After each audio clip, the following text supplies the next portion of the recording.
avoir pour financer la santé, l'éducation. Les gens vivent 20 ans de plus qu'ils vivaient avant. Ça, on en parle peu de la crise du vieillissement de la population. Démographie, ouais. Ben, c'est ça le plus grand défi pour moi des prochaines années.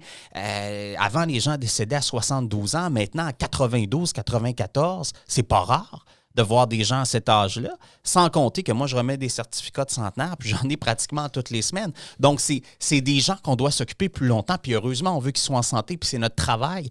Mais cette pression-là sur le réseau de la santé, elle existe. Et encore une fois, méfiez-vous des formations politiques qui vont vous dire qu'ils vont tout régler. Les gens vont continuer de vivre plus longtemps parce qu'ils sont en forme, parce qu'ils mangent mieux, parce que la médecine puis la recherche, elle est avancée. C'est une réalité. Le Québec est un des endroits les plus vieux au monde. Ça, on en parle peu aussi. Oui. C'est nous là, qui avons hérité de ça. Puis c'est correct, on l'a choisi.